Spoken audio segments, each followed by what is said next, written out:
Welcome back. What message of encouragement would you like to send to your future self?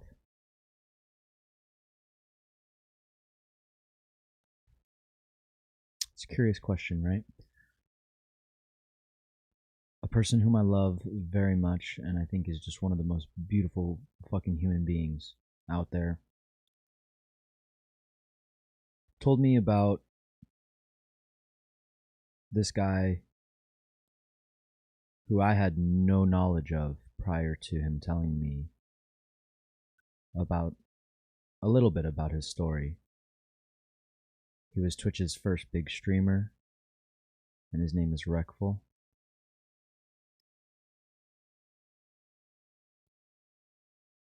We're going to watch this video by Slush on YouTube. I haven't seen it, I just saw it. It came up in my recommendeds, and I felt compelled to share this experience of watching and learning about the history of Reckful together with you guys.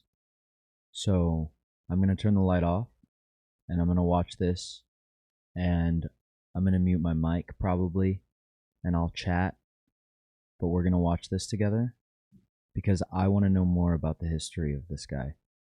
And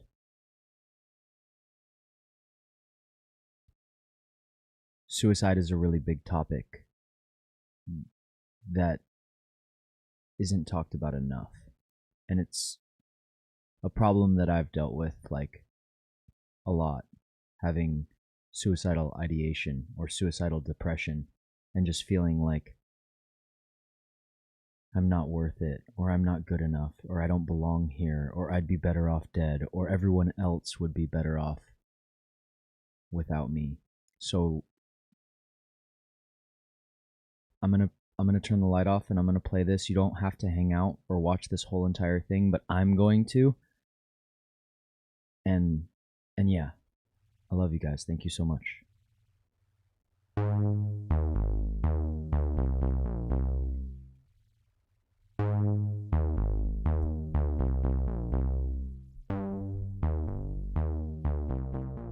Who is Reckful? To some, he's a Twitch veteran, one of the original best streamers and a staple of his community. To many popular streamers, he's a friend, a respected peer. Reckful is so many things to so many people. The impact that he's had on his community, the people who watch him, and the people in his life is profound. But not everyone knows who Reckful is, so if you don't, then let me make this one thing clear. This is not just the history of a Twitch streamer. This is the life of Byron Bernstein.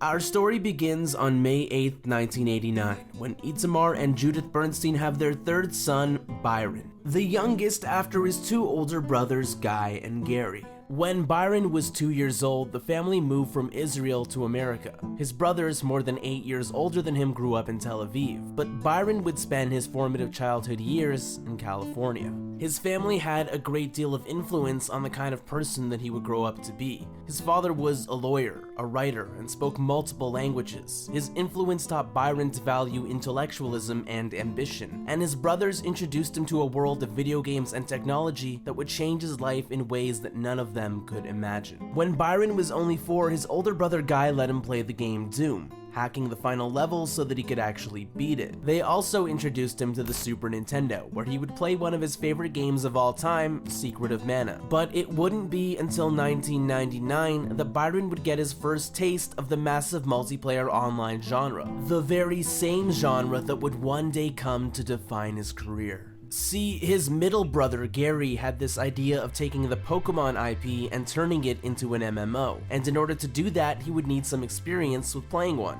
The clerk at the store strongly recommended that they went with the game Asheron's Call, so they did.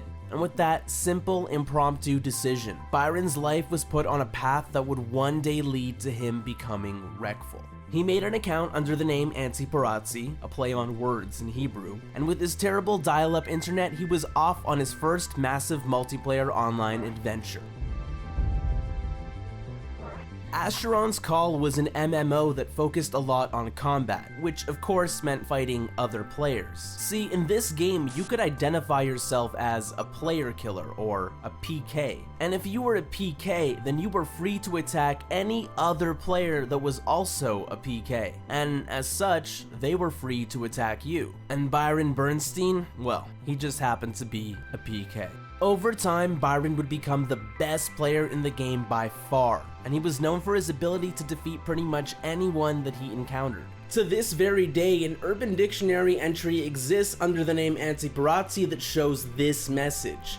The very same message that you would see after losing to Byron in battle. And I gotta say, thanks to some unintentional advanced techniques, the movement and battle system actually had a lot of depth to it. He played Acheron's Call throughout middle school and high school, his adolescence being shaped by the game in many ways. Oh, even if yellow, mention like a hella. I still stress though, I don't smoke weed or set. This shit's gonna give me the brain damage. Actually, the rapping has nothing to do with the game, I just wanted to show that clip. By the time Acheron's Call began losing relevance, Byron was nearly a young adult. He was nerdy, he played guitar, he liked Elliott Smith, and he even had a girlfriend. Her name was Jenna. But all of this was only the beginning. Acheron's Call introduced him to MMOs, but nothing could compare him to the impact of what was coming next. In 2004, Blizzard would release the world record-breaking MMORPG World of Warcraft. And it would be the beginning of something incredible.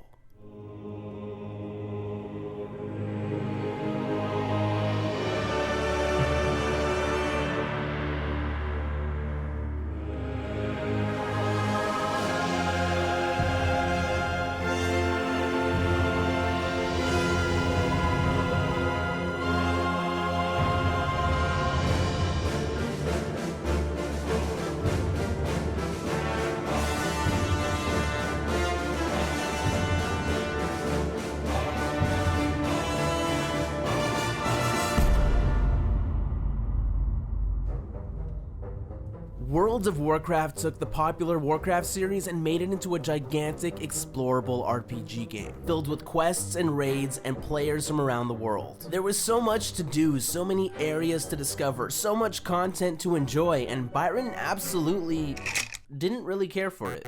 When he first played the game, Byron quit after reaching level 30 because he just couldn't bring himself to complete the quests. In fact, he wouldn't get back into it until around 3 years later when a friend from Acheron's Call would essentially donate an account to him. The account was a rogue named Reckful.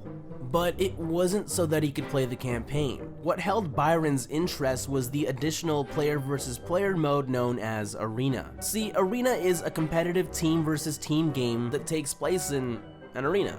The goal is to defeat all of the players on the opposing team while simultaneously protecting your own teammates. This gets increasingly difficult as you advance in the rating system and get matched with better players. It can be played in the 2v2, 3v3, or 5v5 format, though the main competitive choice is 3v3. Usually, a team composition would include 2 people playing as DPSs, or damage-based classes and specialties, and the third playing as the healer, who supports the team and keeps them alive. So for example, a common strategy would be to crowd control the healer using abilities like stun or disorient, which prevents the target from acting for a short period of time. This creates a window of opportunity to focus on one of the enemy DPSs and take them out while they can't be healed. But of course, this is just one type of strategy and an oversimplification of how Arena plays out. In reality, it demands quick decision making, a deep understanding of how players will act, effective communication, and chemistry between teammates. When Reckful started playing Arena, and pretty much throughout the entirety of his career, he played as a rogue, which meant that the teams he played on were mostly composed of rogue, lock, shaman, and rogue, mage, priest. Reckful's playstyle on rogue was unique in that it focused on controlling his opponents in creative and often flashy ways, and he was pretty much instantly good at Arena. In his very first season playing, he got rank 1. and as time went on, he would earn multiple rank 1 titles and become the first player ever to earn a rating of 3000. That was an enormous feat to accomplish, and for someone to do it so quickly was pretty much unheard of. It helped build up his name in the community, and the other top-ranked PvP players quickly took notice. There used to be this popular WoW blog known as World of Ming, and during the 2008 to 2009 period, they began making posts about Reckful, dubbing him the Golden Child. Those posts just happened to get the attention of 2 players named Benruki and Soda, who were competitive arena players for the team Complexity Red. Their team needed a new rogue player, and since World of Ming was singing Reckful's praises, they decided to give him a try. Impressed with what they saw, they offered him a position, and just like that, Byron became the newest member of the team Complexity Red, marking the beginning of his career in esports.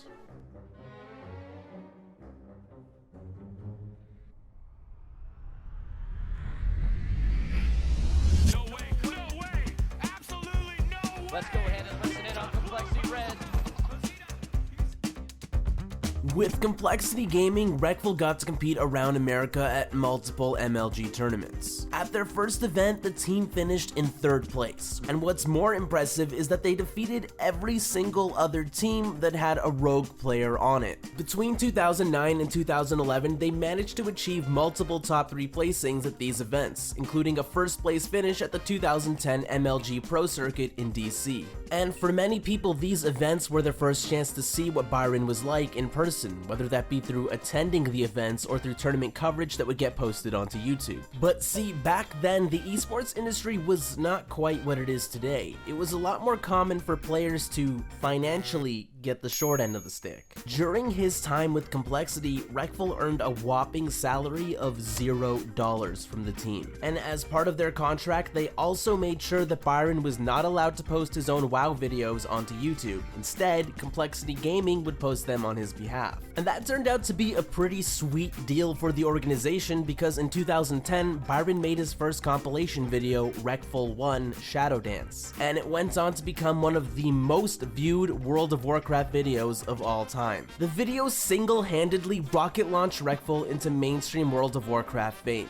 His follow-up videos, Reckful 2 and Reckful 3, which were released in 2010 and 2011 respectively, only served to further increase his already growing online presence. But to Reckful, what mattered most was the competition. You have to keep in mind that WoW arena tournaments were not exactly a frequent occurrence back then. It's not like Counter-Strike or Halo or fighting games where each year was full of so many opportunities to prove yourself. Reckful only got to compete on the big stage a handful of times in the years that he was active, so each opportunity mattered that much more to him. And for anyone that was serious about competing in World of Warcraft, there was no higher honor than winning BlizzCon.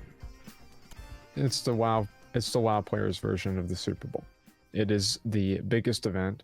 It is the highest paying event, which is still a very low paying event, but it is the highest paying event for World of Warcraft all year. You know, you have these arena players, and I think this is the same with PvP in any game, but WoW, I think, does have its own little unique brand and, you know, version of people that are competitive on a level that I think might be higher than a number of other games, because not only are they invested in a game that they've probably played for 10 years, this is something that very few games can say they have, aside from something like Counter-Strike or something similar to that. But to some degree, I think that a lot of people, and I believe Reckful was probably included in this, have an emotional attachment to their character. Like, they really care about their character. So winning that is like, it's the pinnacle. It's the apex accomplishment of a WoW PvPer. Winning BlizzCon is, as I said, it's like winning the Super Bowl for a WoW player.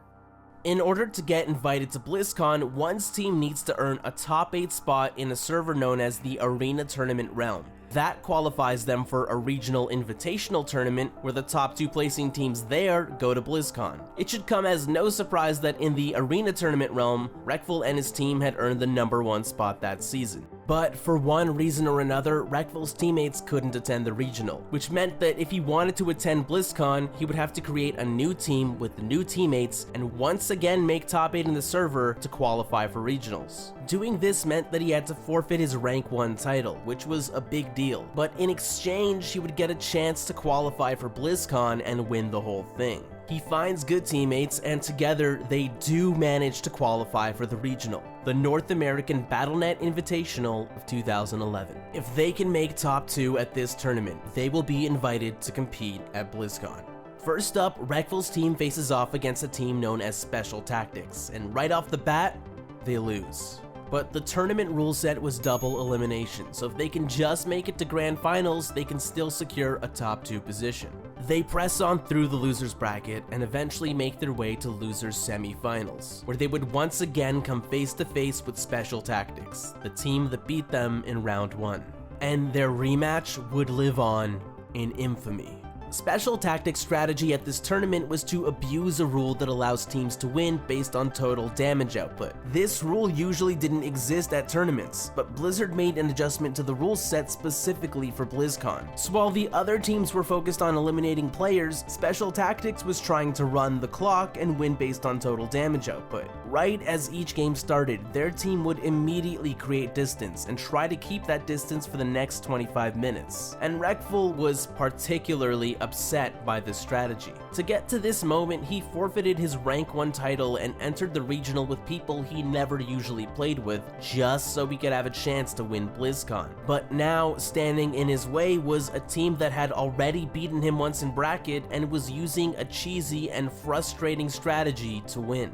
Their match begins. 2 long games go by, each team claiming a victory, putting the score at 1-1. Every battle is slow and grueling. Game 3 starts and the mixture of emotion, adrenaline, and frustration becomes evident across Byron's face. Finally, after so much defensive play, an opportunity arises for Reckful's team to kill the enemy healer, and as all this happens, he erupts into a furious, triumphant scream. Look at Dizzy taking 8 ton of damage right there. Maybe this is their new strat that they're going to work with. He drops that totem, but he would have kicked on healing surge. There's a grounded grip. Oh, he stays at it.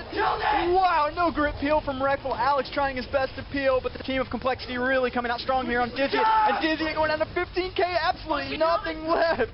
Calling, please kill him. Goes into Ghost Wolf, into a stun, out of it. There's that late trinket, but still goes down in the middle of the ring. He yells insults at them, berating Special Tactics for using such an annoying strategy. It was, without a doubt, a poor display of sportsmanship from Reckful. But it was also an incredibly exciting moment for both his team and those spectating. That liberating feeling of overcoming an obstacle, putting Reckful 1 win away from being invited to BlizzCon. He was almost there, but not everything can be in your control. See, the top-seeded team at that tournament was Evil Geniuses, and they were led by Byron's friend, Talbadar. Of all the teams present that day, this was the one team that Reckful knew he couldn't beat because their team was a counter to his team. But since he was in the losers bracket, as long as Evil Geniuses continued to win, Byron's team still had a good shot of making top 2. Unless, of course, an underdog team manages to beat Evil Geniuses. As fate would have it, that's exactly what happened, and Byron would have to face the one team in bracket that he had no chance against. As expected, they lost, falling 1 win short of being invited to BlizzCon. It was a shattering defeat. It was heartbreaking, and it truly left an impact on Byron that would not easily be forgotten. But some how they beat Talbadar, Azael, and Sidu. I don't know how the Talbot, Azael, and Sidu lost that first time. It pissed me off. And then I had to play against Talbadar, the one team I couldn't beat, in the whole tournament, and I just have to get top 2. And then, of course, I lose, and then I'm knocked out. And I don't get to go to BlizzCon, which is all I wanted to do, and this is at my absolute peak when I'm really good. I actually remember, like, I had this really sad face on when I had to, they come, like, Azael comes and, like, shakes my hand, and Sidu, and, like, they're all smiling, and I'm just like, I'm like this.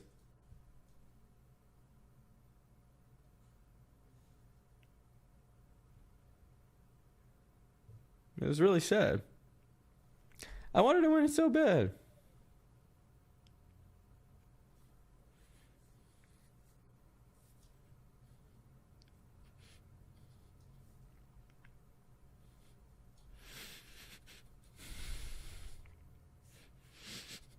I didn't even know I had emotions to this. That's crazy.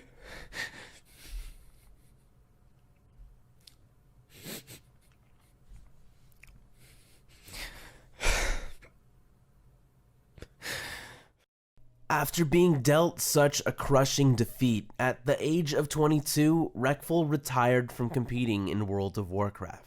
The next few months of Byron's life were spent playing poker and editing his father's book, Reckful's Run, a story about an Israeli fighter pilot who may or may not have been named after Byron's gamertag. It was sad to see him retire, but every cloud has its silver lining. In June of 2012, Reckful decided to start streaming on Twitch, and when he did, he was welcomed to an audience of thousands. Something to keep in mind is that these were the very early days of streaming. Just having 1,000 live viewers was already a huge deal, but Reckful was pulling in multiple thousands of viewers. Naturally, playing WoW Arena made up the bulk of what he would stream. He still enjoyed the game, even though he was done competing with it. And it was simply an undeniable fact that people wanted to watch Reckful. Being on stream gave them an opportunity to see who he really was. And what they got was a guy who clearly loved to play and think about WoW. He was always laughing and having a good time on stream, and it was obvious that he was a pretty smart guy. The way he would explain his thought processes about the game or just life in general revealed a very logical approach to everything. But most notable of all is that Byron was always open book with his viewers about everything.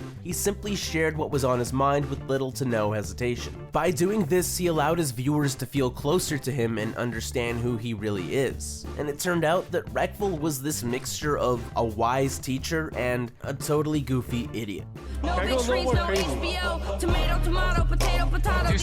On stream, you would frequently see him telling the chat a story from his life, or opening up his trusty notepad application to illustrate some kind of deep concept. He introduced his viewers to many aspects of his life, and of course, it was through streaming that the world was first properly introduced to his girlfriend, Jenna. Jenna had been by his side since high school, supporting him as he plunged into a new world of competitive gaming and streaming. And now she was making her global debut on Byron's stream. She instantly became a fan favorite, and even though it was less obvious to his fans at the time, her presence really helped bring stability into Byron's life.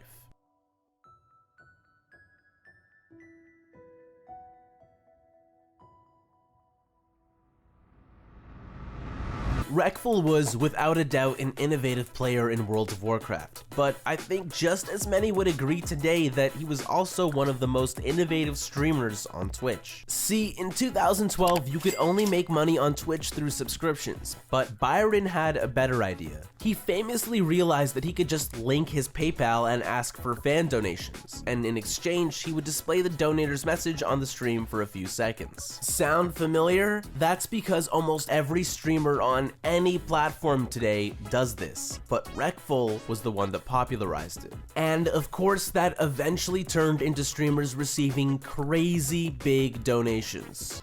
$10,000. You. $10,000. You. At one point, he was making over $30,000 a month from streaming, which was a huge deal at the time. And he was smart with his money too, choosing to invest it into the stock market and further his profits. In fact, one of the first companies that he invested in was none other than Tesla. Back then, it was pretty common for his streams to feature other notable players from the WoW community. His closest friends like Tabadar Soda and Venruki would be regulars on the stream. And of course, some of the most entertaining moments from that time came from his friendship with Mitch Jones. Try. 5'9", target quiet warlock. As live streaming continued to grow in popularity, Reckful and his friends were all beginning to become popular content creators, and with the help of an organization known as SkillCapped, they were all able to move in together into a massive house in Austin, Texas. It was a significant moment in Byron's career because it demonstrated that he could actually make a living by streaming World of Warcraft. And that's because people loved the game, and its player base was massive. Even the company paying for the house only existed because of World of Warcraft. But he was also able to make a living this way because people loved to watch Byron. His gameplay and his personality and his content, they were all reasons for his success. But moving to Austin came with a price, because it meant that his girlfriend Jenna couldn't come with him. But regardless, it was one of the most fun periods in Byron's career, and it's an era that many longtime viewers look back on fondly. Jenna, I have a question. What is that? in 2 years, when I'm finished with here and with that book I have to write, Oh no. and you're finished with school, Yes. will you marry me? Oh my god.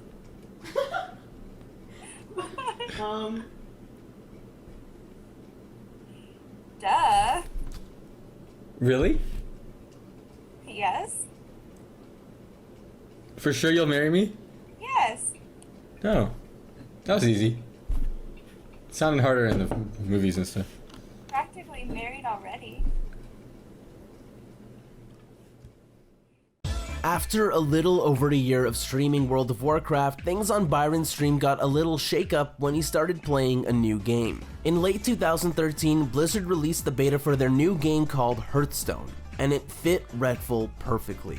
Having spent the vast majority of his years playing WoW and Asheron's Call, Byron was exceptionally skilled with the keyboard, but not so much with a mouse. So any game that required a great degree of mechanical skill with the mouse, like a shooter for example, automatically put him at a great disadvantage. But a card game where every action is strategic and the crux of the game is more about brain power than speed, well, that fit Byron perfectly. The game itself was simple. Both players start with 30 health, and they can use the various cards they pick up from their deck to inflict damage onto the opposing player or onto one of the opposing player's cards. And each turn, the player has a limited amount of energy that can be spent. The game quickly became one of the main attractions of his stream, and he would often play Hearthstone more than he would play World of Warcraft. His popularity on Twitch and his fame among the Warcraft community came with some perks, because in November of 2013, he was one of 8 players invited by Blizzard themselves to compete at the Hearthstone Innkeepers Invitational Tournament at BlizzCon. Yeah, that's right. 2 years after failing to make it into BlizzCon, Reckful was now finally attending, but as a Hearthstone player. It may not have been for World of Warcraft like he originally wanted, but this was a shot for Byron to redeem himself. Another chance for him to finally win BlizzCon, even if it was for a completely different game. And he didn't know it yet, but his performance at this tournament would be one for the ages. His first match was up against Day 9, a notable player from the StarCraft community. They go back and forth for the first 2 games, but then after that, Reckful dominates the remainder of their set. He advances to the next round where he would play against Krepardian, a player who was at the time mostly known for World of Warcraft and Diablo 3, but would eventually become one of the most popular Hearthstone streamers on Twitch. It was game 1 best of 5. Byron, with his early Freeze Mage deck, has explosive power but a weak defense. Things were looking pretty bad for Byron, but then suddenly there was an opportunity. See, his opponent Krepardian had 14 health left, and Reckful, in his hand, had the cards Pyroblast and Frostbite, which deal a combined total of 15 damage. So in other words, by playing those 2 cards, he could have won the game. He fails to notice that he has lethal damage in his hand. Instead, he does this. And ladies and gentlemen, there's Frostbolt. We have Pyroblast up there as well. He throws out the Cold Light Oracle. The thing is, he can afford to. He's got 2 ice blocks in his hand. He doesn't have to do anything right now. He's going to play a second Cold Light Oracle. He's actually going to flood his opponent's hand to maximum right there. And then goes on to lose the game. And that's not going to be enough. GG! And Krepardian takes game number 1 here in our second semifinal of the BlizzCon 2013 Innkeepers Invitational. And then the whole set, getting knocked out of the tournament by Krepardian. All because of this really stupid mistake. Byron not only fails to redeem himself, but also embarrasses himself in front of everybody. In fact, he was so embarrassed and ashamed that he stopped streaming for months. Now, that would have been bad enough on its own, but because he was a Twitch streamer, the unavoidable happened. It became a meme.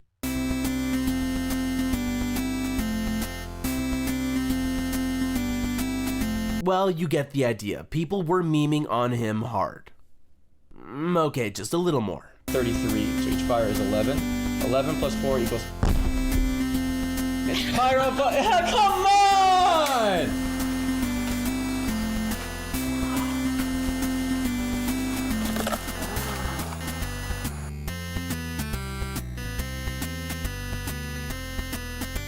Realistically, the mistake itself could have happened to anyone. Even the commentators said nothing at the time. But regardless, missing Lethal has since become a staple joke in Reckful's community. A few months later, in the summer of 2014, Byron moved out of the skill-capped gaming house and into a new house with Talbidar and Soda. And for many, this would feel like the end of an era. And in many ways, it would be. Because as he entered the next phase of his career, for the first time since it all began, things would start to take a turn for the worse.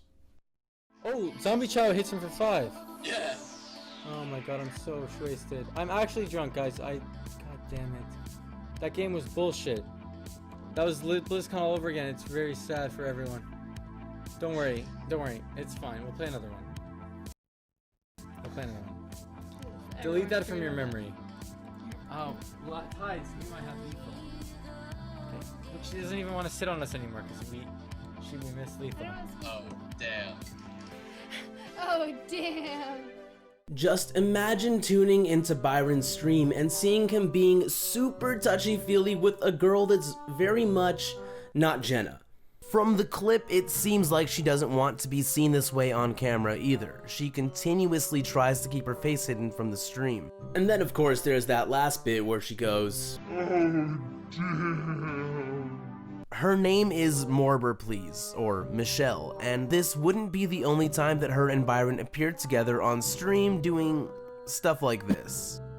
At that point in time, Jenna was still in school and quote-unquote engaged to Byron. The two of them had previously agreed to have an open relationship so long as she got to approve anyone that he got together with. And that was the justification that he used when his fans questioned his behavior on stream. And yeah, he was absolutely justified since she said she was okay with them being together. But to put it on display like that for everyone to see, well, it just made a chunk of his fan base question the kind of person that Reckful really was. But if there was something you couldn't question, it was how Byron was spending his money. During his brief hiatus from earlier in the year, Byron was earning huge on investments. What started as profit from streaming and getting paid to boost other people's WoW accounts was slowly becoming hundreds of thousands of dollars. By October 2014, he was already making so much money that losing over $100,000 on a company going bankrupt hardly even fazed him. And though his time away from Twitch came at the cost of being the #1 Hearthstone streamer, he was still regularly one of the biggest channels in the section. Plus, he would still regularly play World of Warcraft as well. Or at least, he did until something went terribly wrong. See, one of his viewers offered Byron the opportunity to play Arena on his fully leveled Paladin account. Having never had the chance to play as that class before, Byron was all in. However, this caught the attention of Blizzard, and they did not take to it favorably. They recognized it as a breach of their terms of service, and as a punishment, they permanently banned Reckful from World of Warcraft completely. Oh, and they did this on Christmas Day. Merry Christmas, Byron.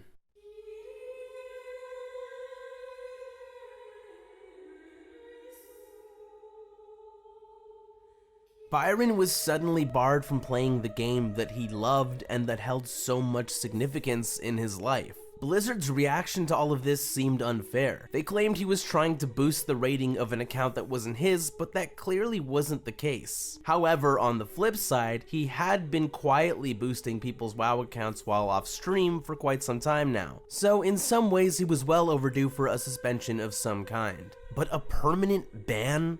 Not even the player who lent him the account that day received a permanent ban. It was unfortunate to say the least, especially for someone who had put so much time into that game and who contributed to its community and viewership with his streams and videos. People were upset when this happened, and to this day his fans want him unbanned. In fact, even as recently as 2019, content creators getting banned from their respective games has been a point of controversy. So yeah, things had been going in a slightly negative direction. But what Byron didn't know was that this was only the beginning of troubling times for him. And the thing about this period in his life is that all the ways in which things got worse for him were always self-inflicted. A few weeks after he got banned from WoW, Reckful went to PAX South, a gaming convention in Texas. While there, he hopped on an H1Z1 setup built for streamers. He mostly just played the game and chilled with people from the convention during his stream. At some point, however, his chat spotted a girl in a Link cosplay and immediately encouraged him to bring her on stream. So he did. And that would be the first time that Byron met Blue. The moment that she played the ocarina for him, Byron was in love. Or at least what he interpreted as love. She stayed and talked for a little while, and they did a playful kiss or two, and then she left. The stream goes on, Byron kisses a few more people for some reason, plays a little more H1Z1, and then, just as he was wrapping up, Blue comes back. They talk a little bit more, and then shortly after, this happens. Alright, Link. Okay, I'll see you after. Okay. See you later. Bye. Bye. Oh, Byron kisses her again, but this time it was much more intimate. This time it felt serious. The stream ends and Byron spends the evening hanging out with Blue. Okay, so you're probably wondering, how does this make his life worse? Why is this any of our business? Well, the simple answer is, because Byron chose to make this a part of his public life, it became everyone's business. And it would force him to deal with the consequences of making it everyone's business. From the perspective of his viewers, it made him look terrible. This time, he was definitely cheating on his girlfriend of 9 years in front of thousands of people, and he doesn't appear to be all too remorseful about it either. And in terms of his relationship with Jenna, this was the straw that broke the camel's back. It caused many of his fans to completely lose their respect for him, and some even stopped watching entirely. Of course, what they didn't know was that Byron had been growing unhappy with his long-distance relationship for quite some time. In his eyes, the breakup was inevitable, and he just simply didn't know how to go about ending it. However, his viewers didn't know any of that, and they were appalled by his actions. And to make matters worse, in what is probably one of the worst moves I've ever seen from anyone on Twitch, Byron has a post-breakup phone call with Jenna on stream, and it's a nightmare. I was under the impression that we were moving in together in the summer. I had my heart set on that. I was told that multiple times. I was told multiple times that you were done with all the girls, you were done with all the bullshit, you were ready to do this with me, and then I had to find out through Twitch that you're dating some girl that you met 2 weeks ago, and the worst part is that you didn't even have the decency to tell me. And regardless of if you hooked up with her or not, you were still had intentions. There were intentions there. You posted pictures. Well, I told you, we've been kissing and stuff, but we hadn't had. You put a picture up of you kissing her and said, "Love Jenna, but love this GIF." How do you think that makes me feel? I'm away at school, getting an education, thinking that I'm going to come live with my boyfriend in the summer, and you're off gallivanting around with other women. Well, I'm waiting here for you. How do you think that fucking makes me feel? Okay. You fucked me over. You fucked me over, and you don't even fucking realize it. I haven't lied to you in this whole thing going on. I haven't lied to you. You admitted that, right? Okay. Didn't lie to you. Anytime you asked something, I said the truth. You asked if we had hooked up. I said yes. You just read it out loud. Okay. Yes, and then why say it's been a long time since I've seen you? I'll see you soon, and everything will be okay. This was March 8th. Everything will be okay, you told me. Hell yeah. And I don't want to give up on you because I've supported you for 9 years in all of this. 9 Okay, well, fucking anyway, years I hadn't, maybe, you. at that moment, I must have not decided what I want to do yet, and then a couple days later I did, right? You just said, I'm bored with you now, I found someone else. Hell yeah.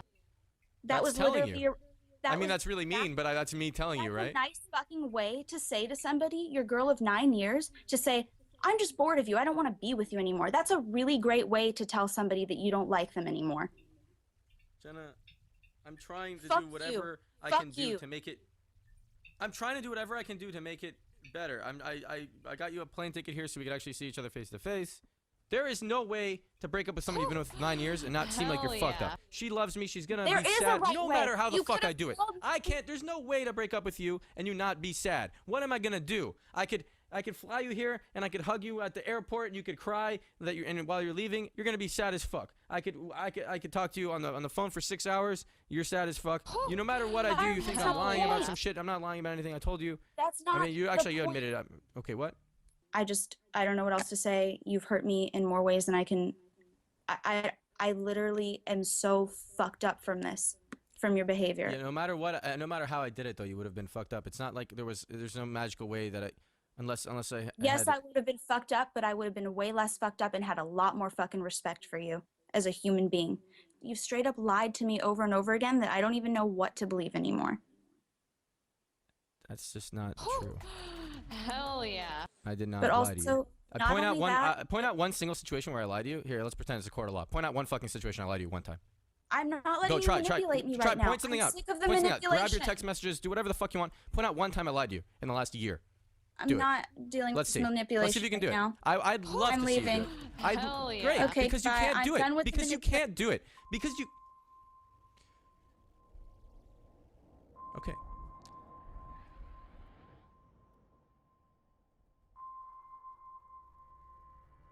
There's not much that I can say that this clip doesn't already say for me. This was Reckful at his worst, and it turned a lot of people against him. And who could blame them? I mean, what a jerk. But there was also another byproduct of these events. Because Reckful's viewers cared about Jenna, they almost immediately hated Blue. In their eyes, she was essentially a homewrecker, and they were very vocal about their disdain. And since Byron had begun dating her, his fan base was quick to let her know that they didn't like her. And here's the reason that this is such a big negative for Byron. Byron hated the drama. In fact, Byron hates drama in general, but now he was surrounded by it. And it was a direct result of his own actions. He poisoned his own environment. That is how his life got worse. The stress and anxiety of his personal life challenges becoming so public was increasingly overwhelming. Unfortunately for Byron, the drama that had begun surrounding his life would later become inescapable. But for now, he would do what he could to find relief. And so, once again, he took a break from streaming.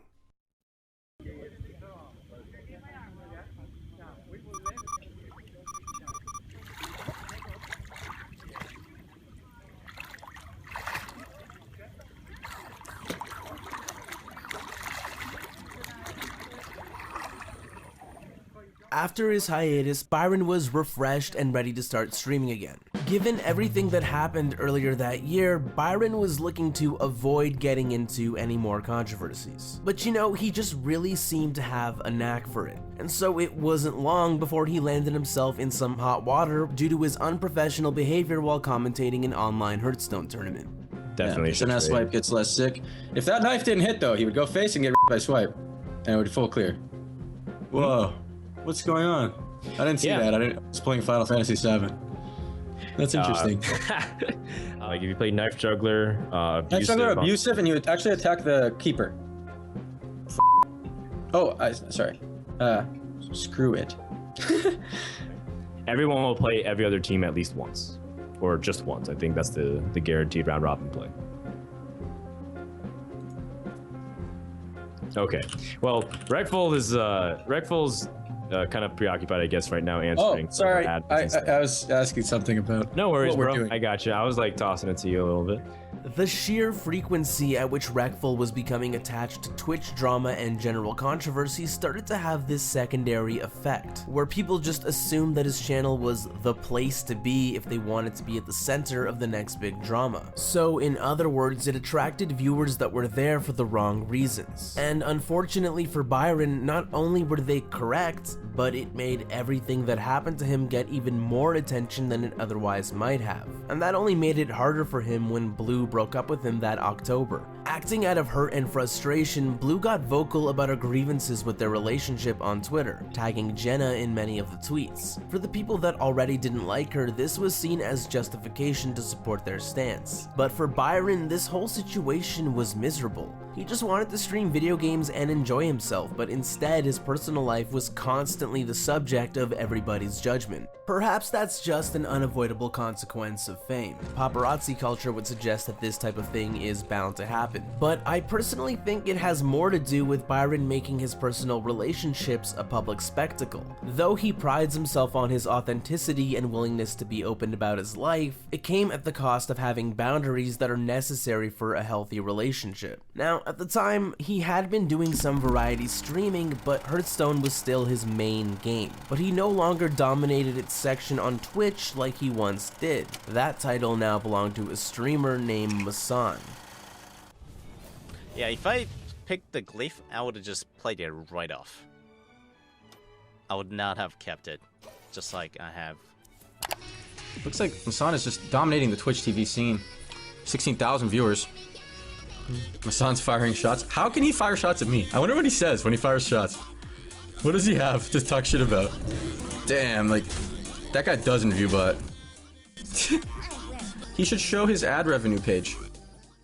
I'll show mine.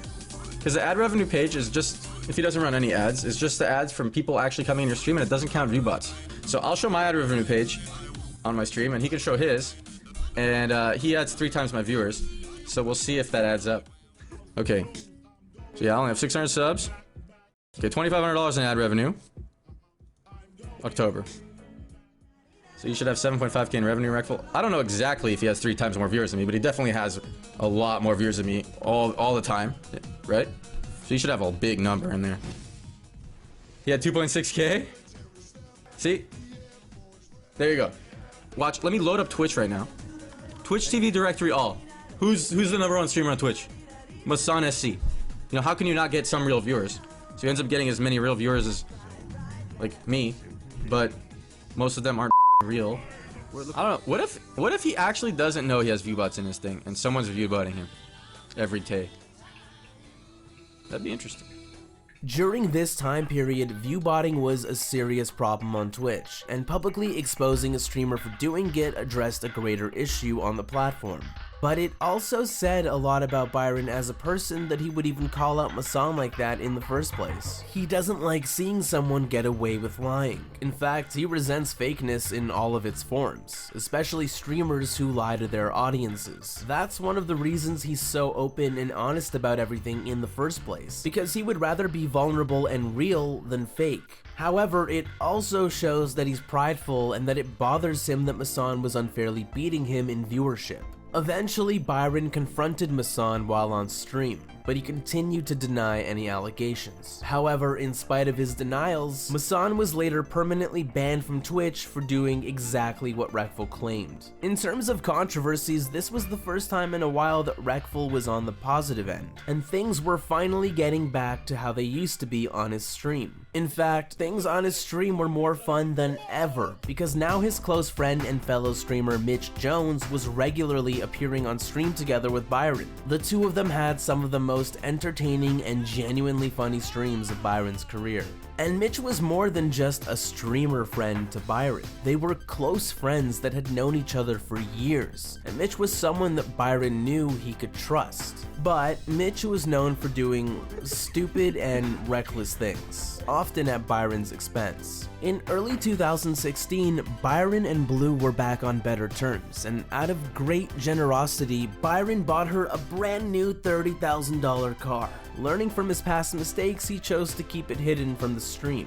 The only people he told were the people in his personal life. You know, people like Talbadar, Toes, Mitch Jones. You probably see where I'm going with this, but just wait until you see how Mitch Jones exposes this to Byron's viewers. Selling shirts every night, we do it real nice. I sold like 500 for my Blues dice. I got Blue a car, she going out to Cali. She said, this shit, bitch. I don't know what has happened. Thank you for your hella money. I'll put it in the bank and then I'll go and your honey. Suck you, bitch. I can't rap over this. Alright, everyone stop laughing at me, yo. Why are they laughing at me? Look, man. Look at the chat, though. Oh, my bad, though. I don't know what I said. Oh, shit. That's right. Mitch Jones accidentally freestyle rapped that Reckful bought a car for Blue. That is hilarious. The reaction from his chat was exactly what you would expect it to be. Now, Byron understood that it was probably an accident and ultimately didn't get too mad at Mitch. But the thing about Mitch is that he does stupid and reckless things. And so thanks to his lack of discretion, Byron was once again the center of Twitch drama. And of course, every single time that he streamed after that, or every single time that Blue was mentioned, the chat would just start spamming 30k over and over again. I feel bad, dude. My bad, bro.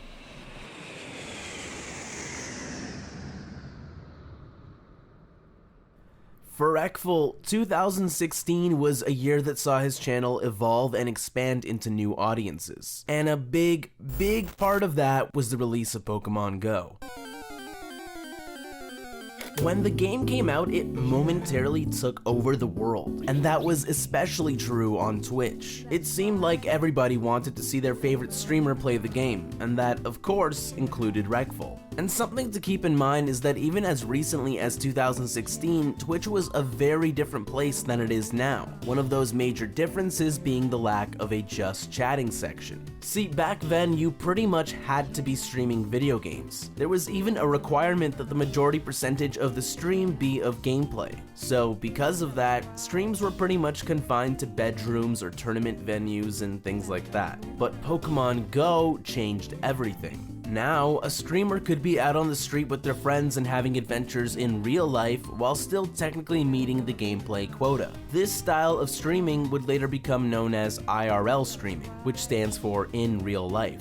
And as one of the first popular streamers to be broadcasting Pokemon Go, Reckful was managing to pull in audiences of over 50,000 concurrent viewers. He was literally on top of Twitch. And as these streams went on, it really felt like as a viewer, you were getting a chance to hang out with Byron and his friends. These streams also marked the first major returning appearance of Jenna. It might seem crazy to think that after everything, Jenna would want to be on stream with Byron again, especially after we've seen how terribly Byron could act. But I think that if anything, it demonstrated how important he still was to her.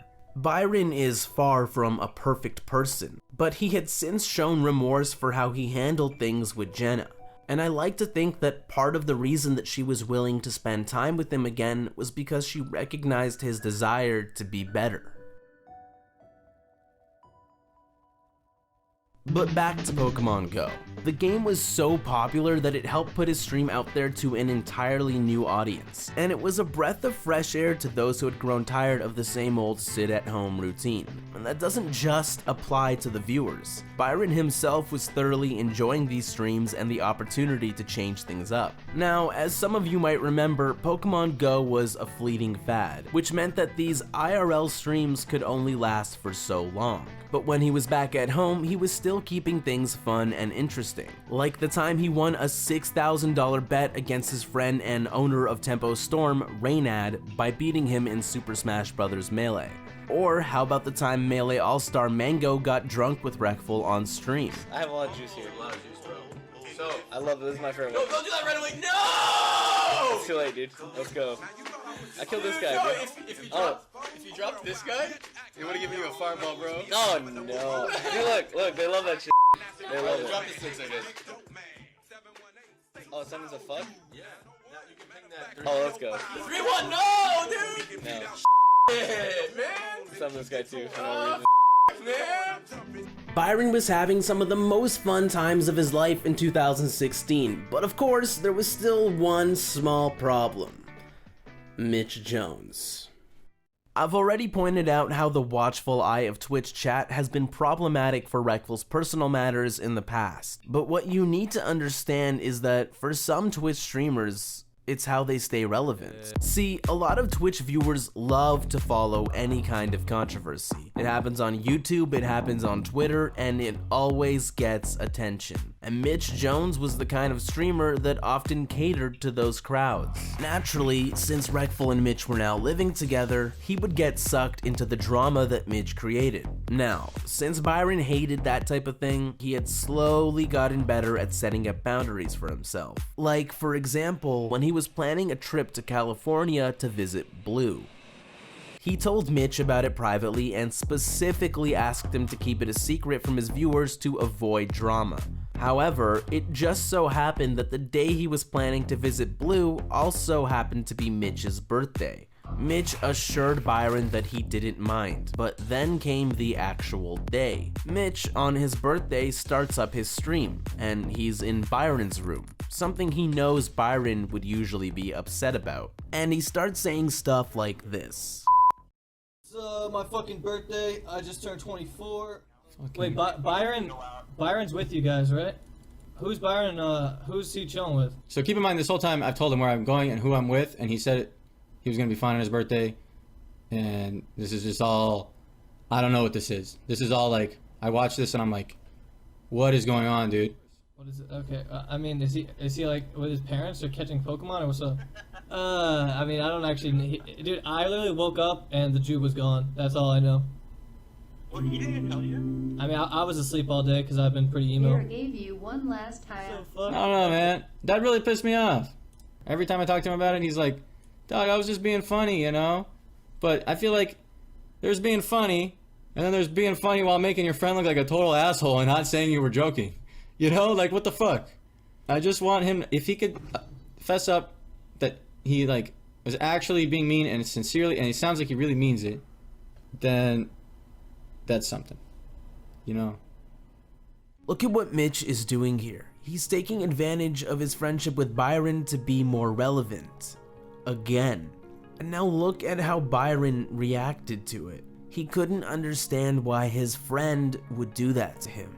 Later, Mitch would claim that all of this was just a joke, but regardless, it was a clear breach of trust that affected their relationship. Every time Mitch says, oh, I shouldn't have said that, if he could go back 5 seconds in time and have the choice of not saying that or saying it again, he would always say it again. When he casually mentioned Reckful buying a 30k car, that was intentionally, that was not unintentionally. At this point, their relationship was on life support, and the plug was about to be pulled. See, Mitch had this girlfriend named Mira, and of course, she was also the starring role in her own fair share of Twitch drama. And Byron did not like her, to the point where he publicly beefed with her on stream, which of course put Mitch in a very awkward position. However, Byron was very understanding of their relationship, and he made sure that Mitch knew that he didn't want to get in the way of it. Despite this, the two of them would eventually break up anyways. Or so Mitch would tell Byron. Keep in mind that at this point, his friendship with Mitch was on very thin ice because Byron's trust in him had been broken. To make a long story short, Mitch tells Byron he's going to visit his father, but instead goes to meet up with Mira. By pure coincidence, their housemate Toes walks in on Mitch and Mira at a restaurant, and he's shocked to see her there because she was supposed to be living in a different state. Upon seeing them, Toes tells Byron via text message, and Mitch responds by flipping out and demanding that Toes drive home and delete the texts off of Byron's phone before he wakes up. Yeah. Byron, of course, learns of all this and realizes that there's no way he could ever trust Mitch again. I think he wasn't really my friend the whole time. And I'll tell you guys why. Some people might think I'm just trying to stir up drama, but actually I'm just trying to get out of it. I don't want to be friends maybe with people from Twitch anymore. I thought we were just chilling, having a good time all the time, but I don't think he's really my friend. I thought he was the whole time. I thought he was Mitch Jones the whole time, but he really was David Jones, guys. He's just fucking David Jones. And he just pretends to be Mitch Jones on his fucking, in front of me and on his stream. Like, what the hell? It's so weird. I don't know, man. He just, I gave him a lot of times, even you guys probably saw, he was streaming one time and I even told him, look, if you want to go live with Mira, it's fine. And at one time I even jokingly said, yo, Mira spilled it that, you know, she's going to Maryland with you. I said that because I wanted him to try to just admit it to me. And then he was like, what? No way, that's not happening. I need to call her, that's crazy. I'm not even talking to her anymore, dog. Like, that's the one guy I thought was really my friend the whole time. I never doubted anything. He just seems so innocent. He just seems like, you know, he's just a guy who likes to fuck around, jump around, do whatever. Can't trust anybody, chat. I'm just gonna cut off ties with other streamers and stuff. I guess I just want to be by myself and not deal with kind of shit like this and awkwardly not know if people are really a friend of mine or stuff like that. It makes me really uncomfortable.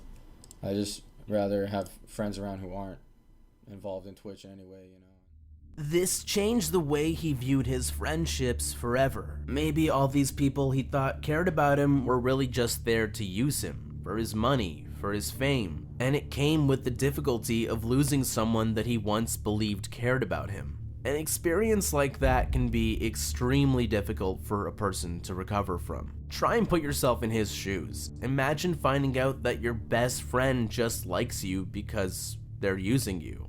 It hurts. But with his struggles came wisdom. Wisdom that allowed him to better distance himself from the chaos that had been surrounding his life for the last 2 years. And with that, the viewers that only cared about drama started to fade away. So, what does it look like when Reckful gets attention for something that isn't Twitch drama? Well, it looks a little something like this.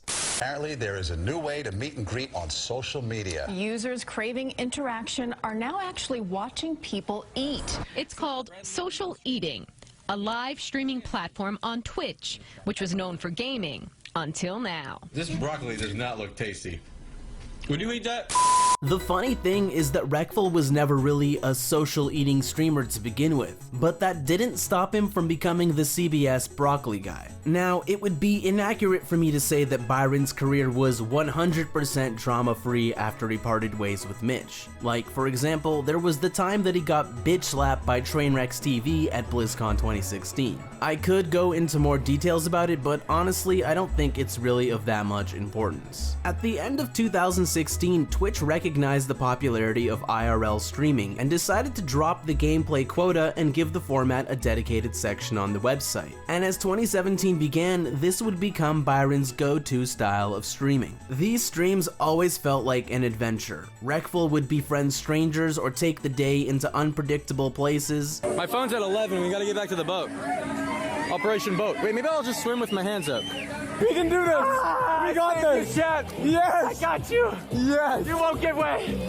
Wow. I didn't think that was possible. Fans would run into him in real life and become part of the stream, and viewers would watch with joy as they got to vicariously live through Byron's experiences. But what really took the IRL streams to the next level was when he started traveling around the world, and it all kicked off with Japan.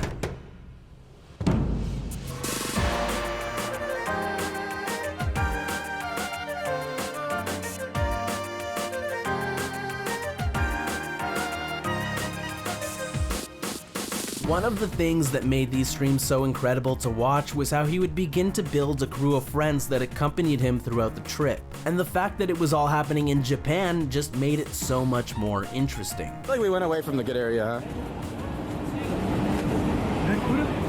Yeah. Risuru.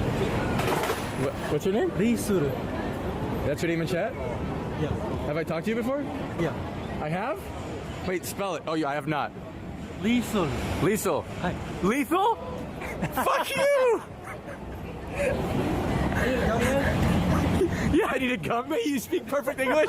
You cunt. These streams really set the tone for the rest of the year, where he spent more time in the streets of various cities than he did playing any kind of video game. And it was pretty clear that this was exciting for him. It was a chance for him to creatively express himself in a way that playing games at home rarely allowed. Besides, what's more fun than meeting new people and doing karaoke in front of thousands of viewers? As a fan of Anthony Bourdain's travel shows, Byron attempted to bring that same sense of excitement, exoticism, and adventurous energy into his streams. But of course, this was still Reckful, so he would get himself into situations that Anthony Bourdain never would.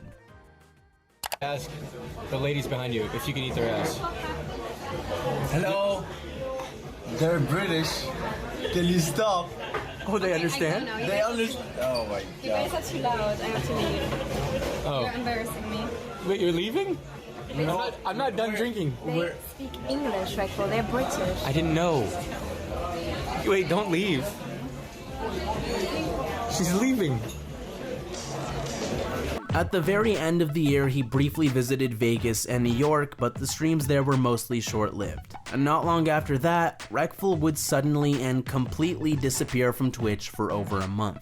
When he finally did re-emerge at the start of 2018, it was with the news that he was now dating Becca, the girl from that karaoke clip in Japan. She was and is also a Twitch streamer, and during their brief relationship, she would often make appearances on his stream. And unfortunately, that led to a moment very reminiscent of Reckful's past.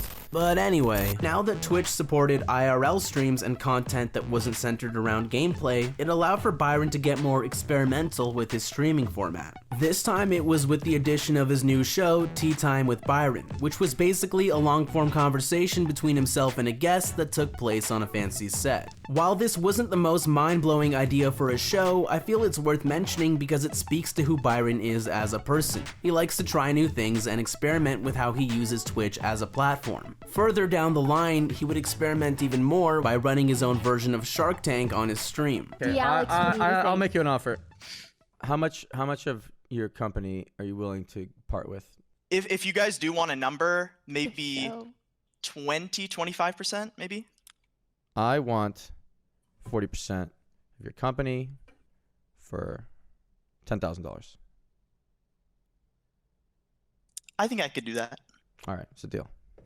But his experimental mindset with Twitch became more evident than ever in the summer of 2018. When his friend Reynad showed him a new card game that he was developing, Byron loved it so much that he was prepared to contribute $200,000 towards it and help him design the game. However, they ended up disagreeing on how to tackle the project, and so Byron backed out. But the allure of creating a new game from scratch really stuck with Byron. And so in June of 2018, he reached out to his viewers through Twitter to see if they would be interested in helping him build a game. At that stage, what the game would be and how it would play was completely up in the air. But nonetheless, it was the start of something that has never been done before. Because the team that would be developing the game with Byron was entirely made up of people that watch his stream. Yeah, you heard me correctly. Byron started developing a game with Twitch chat. For the remainder of 2018, Byron got back into doing travel streams, with his next trips being to Greece and Amsterdam. This time he was joined by Andy Milanakis and Greek God X. Do you want to wrestle? Do you want to wrestle? Yeah, sure. Really? I'll try. I mean, you're obviously gonna be better. Okay. Okay, Mike, can you go really soft on me? I'll get soft. Oh. Okay, ready? Okay. Okay. Don't knock me off the bed. Oh yeah! You're trolling. Just farted. I'm out of here. Oh my god! I screamed, I'm sorry, but that wasn't. I farted 8 times. You farted 8 times? You just farted over and over as I squeezed down in his chest, dude. Ew. It's my bedroom, get out of there! It smells so bad. Spray this. I think that for many fans, these IRL streams that he started doing in 2017 and onward were some of the best streams that he ever had. And that's an amazing achievement because at this point he had been streaming for over 5 years, and where most streamers would have gotten stale, Reckful was in many ways better than ever. As the year wound down, Reckful began to stream less and less, until eventually he went radio silent. And things would stay that way for several months. It wouldn't be until the spring of 2019 that Reckful would finally go live again, where he was now often playing auto chess or later its Riot Games counterpart, Teamfight Tactics. In his short time playing the game, Byron managed to reach the highest possible rank of Challenger, which just goes to show that he was still a cut above your average gamer. But more importantly, it had now been a year since he had put together a team to start developing his game, and now he was ready to show it off. It was officially called Everland, and it was an MMO in the vein of Club Penguin. The version he demoed had beautiful Super Nintendo style sprite work and music made by Secret of Mana composer Hiroki Kikuta. Dude, Twitch chat made this shit. It's crazy.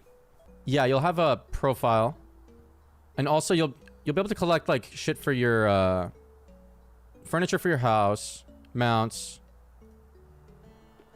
Your house can look as sweet as mine someday, you know. We're you know, very forward thinking. There's no gender, it's just what clothes you're wearing. Then some clothes have boobs. You know? Nobody could ever get mad. It's crazy.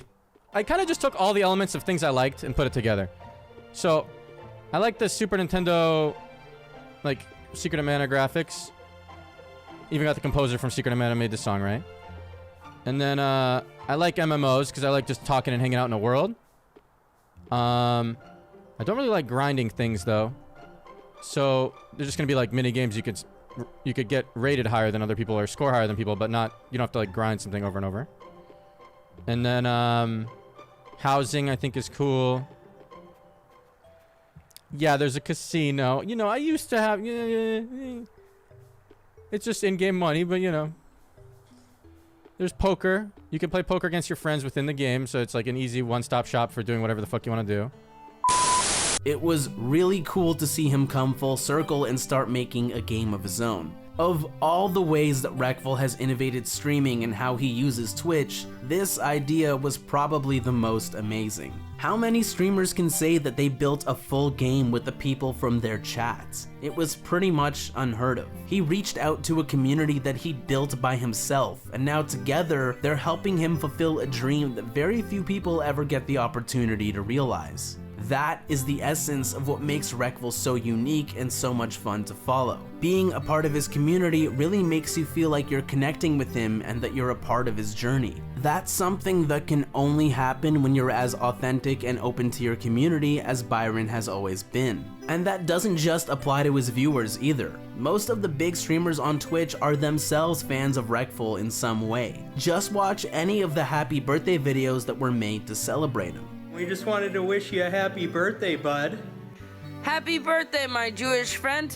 Hi, Byron. Happy birthday. It has dawned on me that today is a very special day, that it is your birthday. Yo, Byron, happy birthday, man. I miss you, bro. Hey, Byron. Happy birthday. Enjoy yourself today. Treat yourself today. I love you and miss you. Hey, Byron. Just wanted to wish you a happy birthday, buddy. I hope you have a great day. Stop. This isn't right. There's something that I purposely didn't tell you. Some very serious things that are, in my opinion, crucial to the story of Reckful, of who he is and what he does. The first is that when Byron was just a kid, his oldest brother, Guy, took his own life.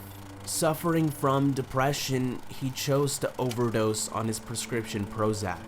I can't even begin to put into words how difficult this must have been for Byron and his family. To experience that kind of loss as a kid, it's traumatizing.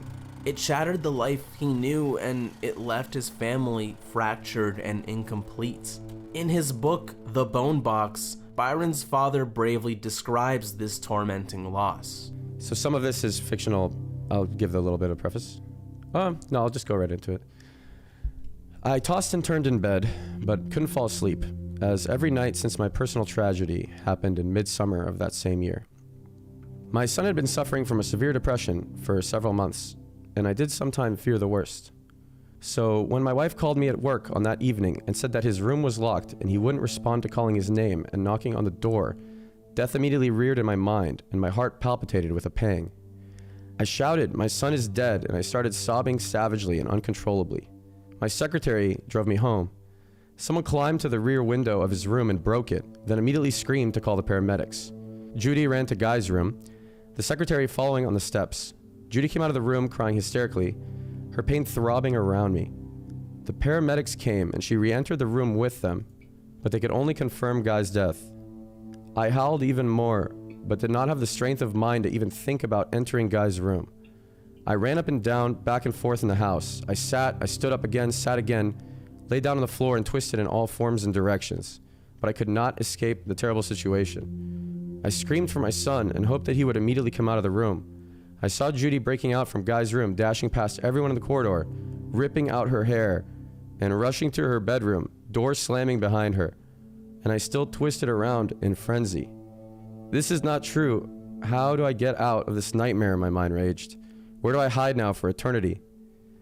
At nights I could not sleep, daydreaming deliriously about my son in conversation and activity with me. During the day I had to face all those annoying friends and colleagues who honestly, with good intentions, were torturing me with the meaningless words, all of them repeated endlessly, as if they had rehearsed together.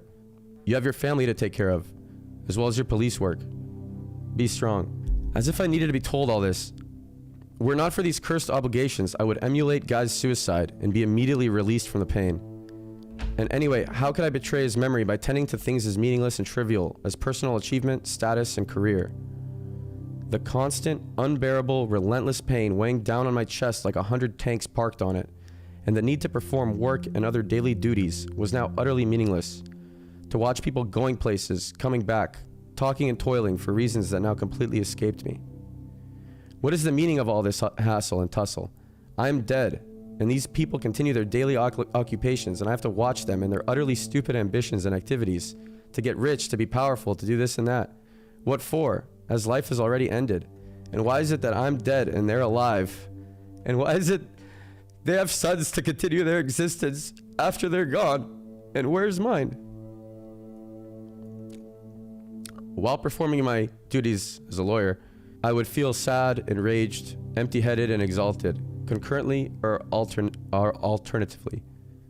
Why can't I also depart after Guy? Maybe I will find him somewhere. But when I call him back in my dreams, he only signals that it was time for him to go on with his passage and not for me. I have family, duties, and a city's population to protect here.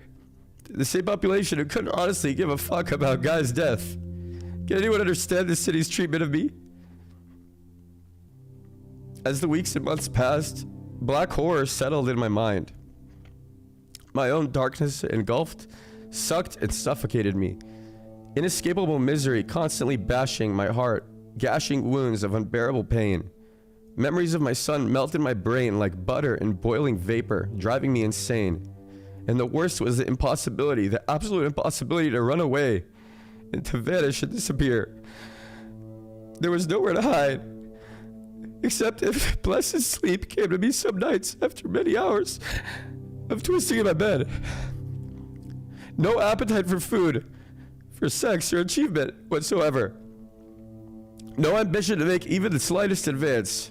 Only the burden in my chest getting heavier every day, and the nagging dread that in time I will forget Guy and desert him. And so I continued living like a zombie, grieving not only the loss of my son, but mainly the loss of my old securities, of the confident man I used to think I was, of how I imagined I could make life happen. Slowly I began realizing that I was separated from life, because my son was my life, and he would never return. I had lost my connection to the part of myself that I could not, without my son, satisfy. And I mourned that part of myself which my son had reflected. I mourned for me. This was the unfolding of the simple realization of why I felt dead among the living. I went to the kitchen, took a sleeping pill, sagged back inside my bedroom, and sank into a welcome dreamless sleep. Watching Byron recount that is beyond heart-wrenching. What happened to his family is a tragedy that nobody should have to experience. But there's also another important thing that I didn't mention in this video. For Byron to lose his brother and have his family be suddenly incomplete like that led him down a path towards depression at a very young age. By the time he was a teenager, it became something that he battled with in constant cycles. And by the time he was 16 years old, Byron attempted to kill himself, managing to survive by nothing more than luck. Throughout pretty much his entire life, this battle with depression has been an ongoing struggle for Byron. He'd seen therapists, but to no avail, and taking SSRIs, a type of antidepressant, was out of the question because of what happened with his older brother. So without an answer, he was left to endure that depression all on his own. And believe it or not, the reason he wanted to end his own life at 16 was simple. He was the best player in the world at Acheron's Call, but eventually, that game had to come to an end. That might sound like a crazy reason to do something so drastic, but getting good at that game endowed him with fulfillments. He was the great anti-parazzi. Without it, everything felt meaningless. There was nothing left to distract him from the negative thought patterns looping in his mind. This is something that Byron has been struggling with throughout his entire career. Think about all the times I've mentioned him taking a hiatus from his stream over the years. While it's true that he's done it for a variety of reasons, much of the time it was because he was too depressed to stream. The feelings of worthlessness and self-loathing left him living in his bed for months at a time, never bothering to stream because how could he entertain people while in such a state? In his mind, what was even the point? There have even been times where he deleted his Twitch channel or threatened to do so. And if I don't want to get banned, I realize I don't want to get banned, but I prefer to get banned than to continue streaming, but I prefer to have my account deleted. Understanding his past also sheds a different light on his broken friendships with people like Mitch Jones. Losing an older brother created a hole in his life, and it didn't help that he never got along well with his middle brother Gary. It's possible that, to some degree, he sought to fill that hole with the companionship of his friends. And at one point in time, Mitch Jones was one of his best friends. So perhaps the betrayal meant not only the loss of a good friend, but also a deep reminder of what he had lost as a child. But here's what's interesting about Byron. As you already know, he's a very genuine and authentic person. He wears his flaws on his sleeve and shows how imperfect he can be. From the very beginning of his streaming career, he's been open about his struggles with mental health. He's even mentioned his brother's passing and his own attempted suicide multiple times on stream. And I know for a fact that his willingness to share these struggles has meant so much to his viewers who also deal with similar afflictions. I really believe that he's helped many people get through tough times just by sharing this side of himself, showing his viewers that they aren't alone, that he too struggles with depression and emotional trauma, while simultaneously showing them that he's capable of achieving great things and finding moments of happiness. And I'd also like to point out how Byron being open in this way is very different from how he had been too open about his relationships in the past, where in those instances he was sharing aspects of his private relationships. Here Byron is only sharing his personal struggles that are unique to him. Nobody else is involved, it's just Byron opening up about these things that make him human, and doing it in a way that is actually helpful for his viewers. But it's not always easy to be a dedicated viewer of Byron's. Fans have had to watch as his battle with mental health seemed to wear on him more and more as the years have gone by. Wild mood swings that have gotten worse and bouts of depression that seem to take more and more out of him. With time, things got dim, but they say it's always darkest before dawn. And the rising sun that would shine upon Byron came in the form of a Harvard psychologist named Dr. Alok Kanogia. Together, in front of thousands of viewers, they took a deep dive into Byron's depression, which meant taking a deep dive into Byron's past. They examined why Byron does what he does and is who he is, how the trauma of his childhood had shaped the battles he would face with his own emotions. And most notably, he helped Byron realize why making his game Everland has been such a fulfilling venture for him. And this is the other interesting thing, is you're finding purpose. And why are you finding purpose again? What do you like about what you're doing? I like that I'm trying to give people something I wanted as a kid. Who's the focus on? Who are you thinking about?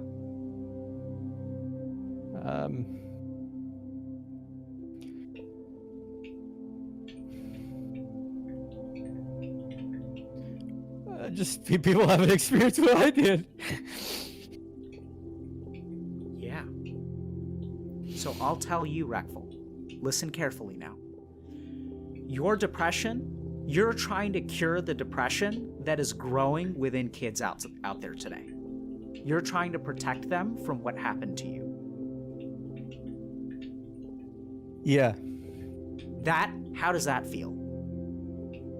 That feels good. Yeah. Feels meaningful, yeah. Good is an understatement. It's the understatement of the fucking year. It is vital. It is crucial. You must do this thing. I agree with you, yeah. Like all of the qualities, when you're saying that you wanted to give people an experience that you didn't have as a kid, I don't think you're talking about playing a fucking video game. I think you're talking about being alone. I think you're talking about being abandoned. And you don't want people to feel the way that you felt. And so you're trying to make the world a better place.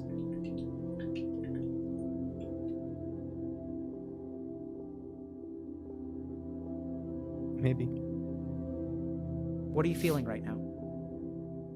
I don't know. It's just happening automatically. I am. Yeah. I'm not thinking anything. I feel like in my body. I don't know how to describe it. I don't know. I feel like I just passed something. Yeah. And kind of hopeful, I guess. Yeah. For the future, maybe.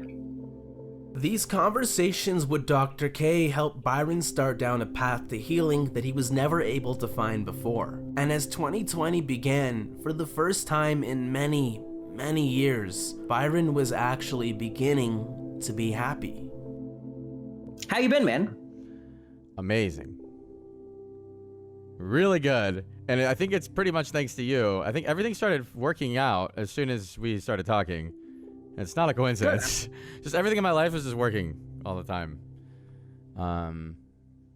Feel very confident.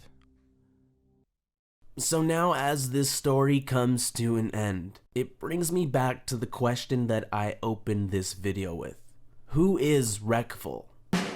When people look at him, it's easy to see a lot of things. His reputation through Twitch or his infamy in World of Warcraft. Maybe some see him as entertaining, or maybe they see him as contentious. But when I look at Reckful, all I can see is Byron. This guy that is simply trying to live the best life that he can. Hey, MB. And I can't help but find myself relating to him. The way he thinks or the way he looks at life. I even have a father whose books I've been editing since I was a teenager. But most importantly, I see someone who has accomplished great things in spite of his own suffering. He's had profound influence on the world, and he's created a legacy for himself across multiple communities. He overcame his obstacles by putting his first foot forward. That's what makes him so great. We all face hardships that can seem impossibly difficult to survive. So if there's one thing that we should take away from Reckful, it's to keep moving forward.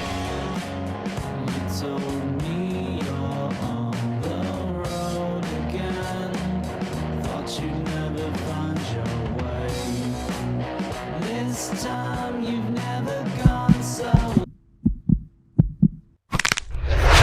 Like, I don't really want to live alone. Like, I'm living with my parents. All right, we're gonna watch this last 10 minutes of Reckful's last stream, and then we're gonna never want to live alone. Without my get happy or and play video anything else. games or something. Like, even your mom telling you to take out trash or something else. By the way, I'm 24 years old. I'm working. I have a job.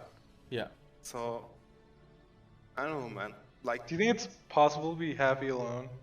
Like, I think people are important because humans like need to socialize, right? But like, yes, that's very true. I think. Like, how do you become Yeah. happy with yourself? Yeah, I mean, that's when you make yourself happy, right? That's like a lot of, like, the point in life, I guess, in a way, to be able to live on your own and make yourself happy. Like, I feel like if I was really good at guitar, for example, I think that'd make me pretty happy because, like, I could just sit and play and jam out and be like, oh yeah, this is good, and not Like, depend instead of on. playing You for could just others, pursue you that. You play could for get good at guitar. Yeah. It sounds like Yeah. you're questioning whether you can. If you put time into it, you will get good at it. Yeah, it just. Yeah, it takes time. That's the problem.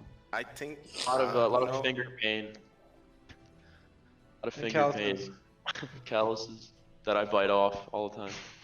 Hey Byron, I think like on your Twitter feed, like I just read it like 30 minutes, 40 minutes ago. I just tweeted a video about, you know, showing your second house. Like, I need some friends and shit. Yeah. I think you should really get some, you know, family members, distant cousins, or anything else. I don't have much near family you. like that. Yeah. That's, I have that's my bad. family's very small. Yeah. It's just my parents and brother. That's why you always depend on your friends a lot. Yeah. Hey Byron. Yeah. What's up? Just a dumb question, but what do you see yourself doing in like a couple years from now? If you see, like, are you just kind of the? I mean, go with the ideally, flow? I guess ideally I'm just traveling and IRL streaming because I think looking back is what I enjoy the most of what I've found. So, but I don't know what I'll actually be doing. What I'll actually be doing might be something completely different. It's hard to guess. I would just love for you to come to Turkey or Yeah. anywhere else. Yeah, come hang out. Yeah, that would be so cool, man. I would might really want to. someday. I heard the food is really good there. Yeah, it is. Trust me. Just recently went to Ooh. Tokyo. You Love did? Tokyo. Tokyo. Yeah. I really want to go to Japan one day. I was gonna go this summer, but then COVID happened. My Mm. friends, it was gonna be so fucking nice. You can I save definitely some want to more go money. back for sure. My ex was from there. From Tokyo? Yeah. So I went over there in the winter, which was kind of a weird time to go. But, I mean, it was really fun. I swear I didn't just ruin the moment. Me? The bruv. I just felt like hitting a I had dab on Polish him real girlfriend quick. Once, and I just lived there for 2 months. 2 months? I had to lighten up the mood real quick. Near Are you Tarnov. cutting out a little? Yeah, right. How did you find it when you lived there? I just feel like My really dad connected to this man, and trains ever since you told horses, me about who he was, and and he lives on a ranch there, or lived on a ranch there. Oh, did you go to any like cities, or did you just sort of stay in the country? I say Krakow, but you guys say like Krakow or something. Krakow. Yeah, that was Krakow. that was pretty cool. Oh, that's pretty And good. Auschwitz, yeah, I went there. It's not really cool, but I went there. Yeah. I've never been. I remember in school, in religious studies, there was a trip to Auschwitz, and like the RE teacher like pulled me to the side. She's like, "Oh, do you really like? Do you want to go there?" Like she was, I don't know. She was like insisting for me to go there to have some like experience, and I was like, I think I'm alright. It's like one of those places you want to go to once, and that's it. Yeah, It's not yeah. like a happy. It's kind of like wow. Yeah, Eye opener. just kind of get the experience. There's been a lot of that in my school time. That bring in like people that've been like I don't know. I remember there was like a day where they brought a bunch of people in to talk to us for like the whole day. Like there was like a soldier, as some doctor that was like being bullied for his like race in school, and then there was another guy who was like some criminal or something, and they were like trying to get like a big, I don't know, like a wow factor from us or something like that to kind of change our outlook. But yeah, I think that's what Auschwitz really is. It's that kind of Yeah, maybe it makes you realize that your problems are not so big, or something like that. Right, exactly. Yeah. Yeah. Quite interesting.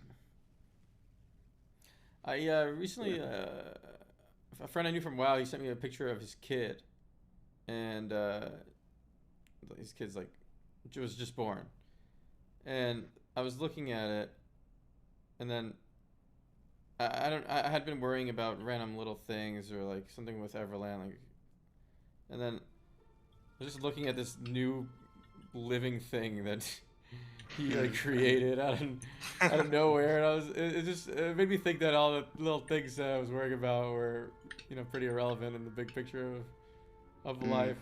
And Would you ever want to focus kid? too much on little specifics? Maybe. Yeah. I think I'm Having gonna. a kid, that will be cool. It would be cool to have a kid, yeah. Wow, prodigy. It's quite Hearthstone prodigy, dude. For everybody else. I mean, it's quite a surreal thing, right? If you create a human, it's like when you have your own dog, you take care of the dog, and you're like, oh, it's so cute. It's like another level, actual human. It's like you watch it, you create it, and you like form it over the years. I had fun chatting, but I've been streaming for 11 hours and I'm pretty tired. I hope you guys enjoyed it, and I'll do stuff like this again where I drag people on the call. And thanks for telling me all your different stories. And Yeah, it's really nice to be part of it, for sure. It's be in the same Discord. I feel like I need to go to Turkey one day now. All right. See you guys. See you. Try to say bye to all of Yeah, them. man. Bye, chat. Bye, Jeff. Oh. Bye, John bye. Mike spoke Bye, to everyone. Reckful. Nice meeting you. Bye, guys. Alright. All right, chat. I hope you guys had a nice day. I'm gonna go offline. I guess I'll try to find something to watch for a tiny bit before I pass out.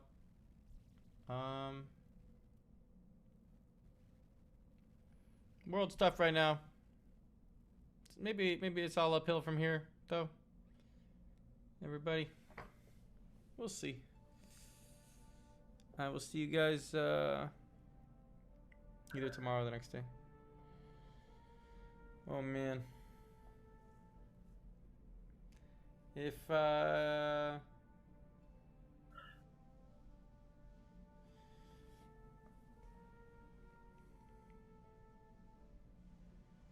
you guys get lonely, you should talk to each other maybe and find some friends to play games with if any of you play games. I feel like people are always too scared to meet new people, try to meet others. Anyway.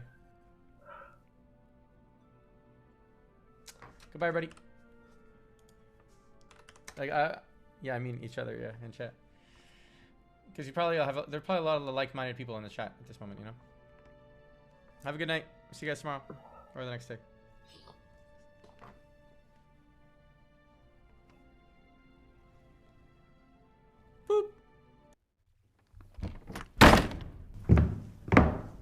Oh, fuck. That was really heavy, dude. Sorry about that, y'all. I felt really compelled to share that. Because I struggle a lot myself. I love you guys. Thank you for being here. Rest in peace, Reckful. We're gonna play video games with our friends now. Scrubs wants to play. So let's see what the fuck he's up to.